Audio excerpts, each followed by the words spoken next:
Now, unfortunately, this movement has a tremendous amount of momentum. I mean, this isn't the first time that I heard about drag queens dancing in schools or reading stories. And, there is such a momentum behind it. I mean, what do you think that we could all do, or people listening can do right now, besides going to the websites, that to kind of put a stop to this? Because, mass numbers, I think, will have more of an influence than what we have here with Brian and Jess. Yeah, and hey, I'll say, listen, you have to vote in your local elections, right? Voter turnout in Plymouth's town elections are abysmal. Okay, you have to vote, right? We have to select the people on school committee, with specific regards to what comes into our schools, because that's what we're focused on, right? Hey, we've been made in the image and likeness of God. We have free will to make good decisions and bad ones. And if people want to host, an event where somebody reads a book or dances, that's their prerogative. Inside of our public schools, that's a different story, right? In my opinion, right? There should be different guardrails put on what is endorsed, what is validated, what behaviors are endorsed, validated, and taught, what morals are taught in our public schools. And a primary way that we can do that is make sure you're voting in town elections, right? There should not be a school board in place that promotes sexual activity to 13 and 14-year-olds. I'm sorry, right? I vehemently disagree that should ever happen. So, that's number one, how we can fight this. And number two is have the conversations, right? Instead of talking about, the Pats last game and who got injured and whose hamstring got pulled on the Red Sox, right? These are things that are impacting our kids at an age where they're unbelievably malleable to different ideas, that they're in a developmental stage that is so crucial and important for how their morals are going to be founded. And, we have, as parents, you have to be engaged, right? Get off your phone, have these conversations with your kids, have them with your friends, family, neighbors, and make sure you vote in local elections so this doesn't happen. Where do we stand right now with specifically here in Plymouth? What's the next step for you guys? Where do we stand? Are they going to move forward with this? I know you have temporary orders to halt the program, but where do we stand as of today?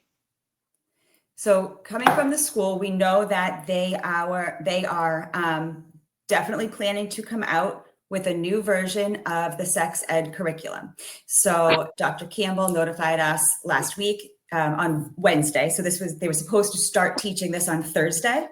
On Wednesday, we got an email saying that he made the decision to stop it, postpone it for further review. So again, we're very grateful for that.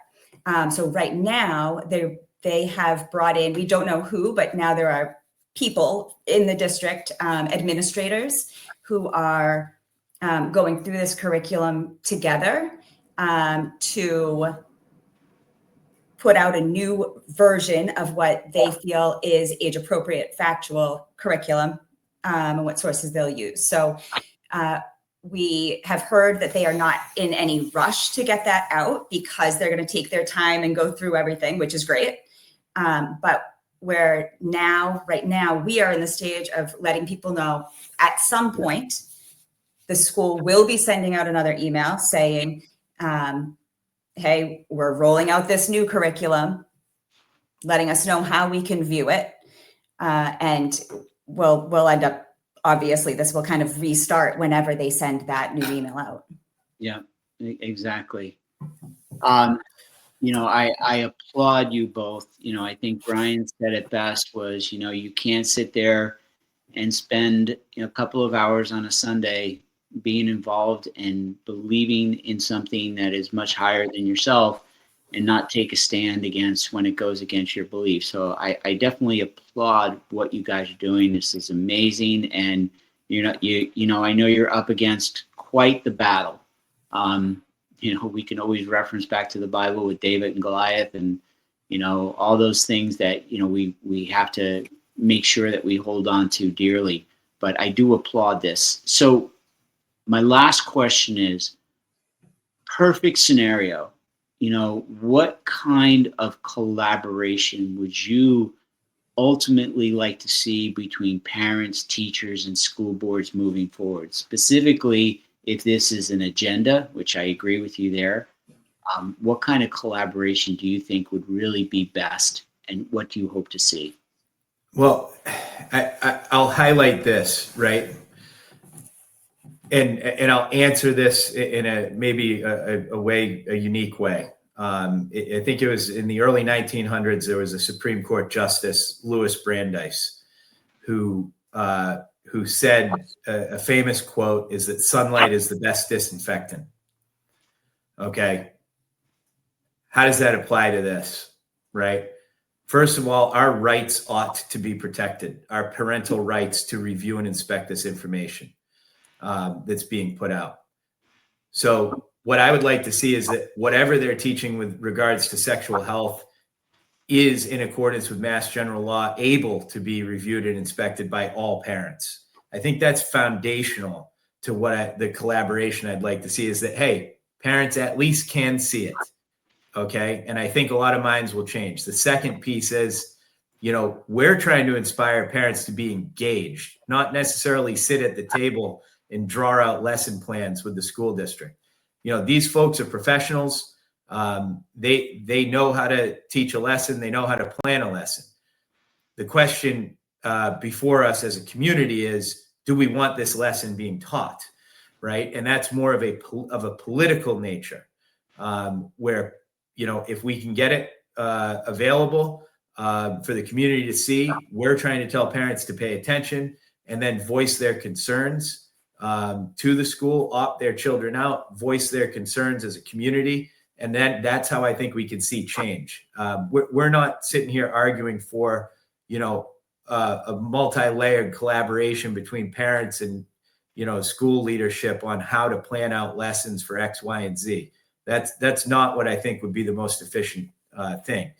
But we do believe that sunlight on this program, let the town see it. Anything that you're teaching to our 13-year-olds about sex, you should be proud and willing to put that on All Things Plymouth. It shouldn't have to go through a process of setting up a meeting and flipping through a binder, right? Those days should be over. So I think we will have attained one fundamental goal, if that is indeed the case. And that's yet to be seen, but I believe that there will be more transparency in this process. And I would like to see, going back to the point that you brought up about, if kids are going on a field trip, they have to bring home a permission slip. They get it signed. Yes, I would like my child to go, or no, I would not like my child to go. And it goes back to the school.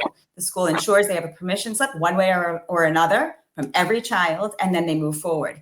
I would like to see that for this program, so that no parents are going to just miss an email, right? This ensures that all parents are at least given the opportunity to have a decision in what their kids are exposed to. And I also think the school district needs to be very clear about their goal with this program. We cannot say, as it stands right now, the goal is to empower students to make healthy and safe decisions. No one disagrees with that.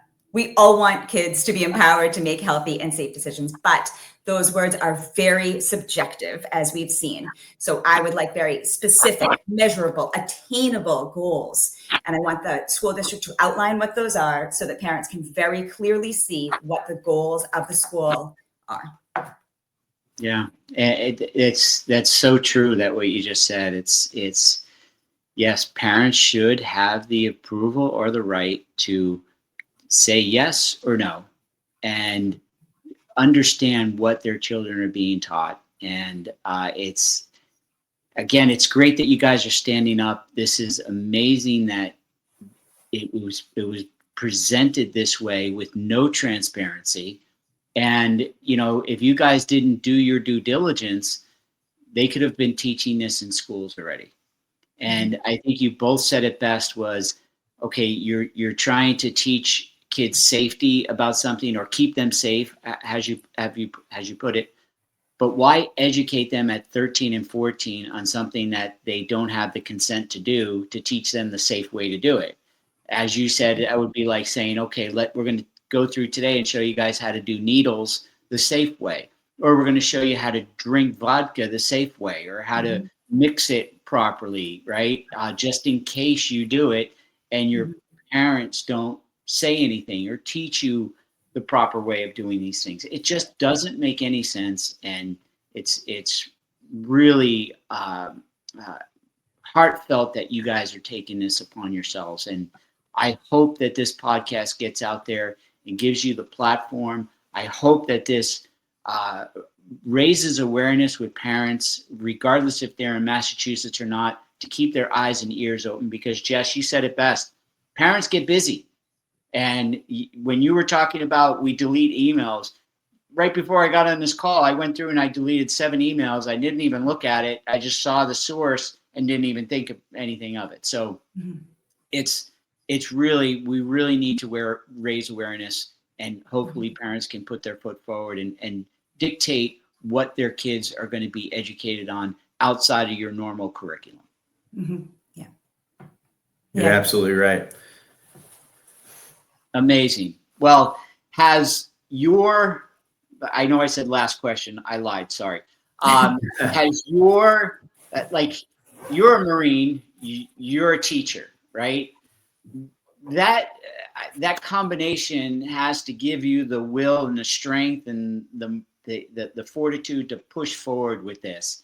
Have you ever been like, okay, this is way too much, or there's too much here, or too much opposing? Like, how are you doing this? How are you just moving forward and keep taking those steps? There's no other choice. Yeah. We can't not. Yeah, and like Jess said, you know, if we can't stand up against something that we believe is wrong, especially with regards to our children and their friends who we love, what are we going to stand up for, right? So, you know, unpopular, maybe, you know, certainly against, you know, the current culture. But what we've found is, you know, this is something that most people utilizing their common sense agree with. And, you know, we'll stand up to this any day of the week, anytime, any place, you know, with no reservations. Each of you, one message to parents in Massachusetts to take away from the story. What would it be? One simple message that you want your parents in Massachusetts to take away from your story. Be actively looking for what your kids are being exposed to in their schools. Ask the questions, ask specifically related to sex ed. Get your eyes on them. Make sure you know everything that is happening. Don't wait for somebody to tell you, because they might not. Yeah, be informed. I'll say that in 2 words: be informed. You know, you can't sleep on this. This is important. All right. Well, I thank you both. I applaud you both. I think this is a great thing that you're doing, and hopefully we'll get more parents involved in here, and hopefully this will be a platform to expose what's happening. And I thank you both for your time. Thank you. Thank you, Scott. So on behalf of the Caution Wet Paint podcast, hopefully you enjoyed this special edition. I want to thank again Brian and Jess Fitzgibbons for joining us today.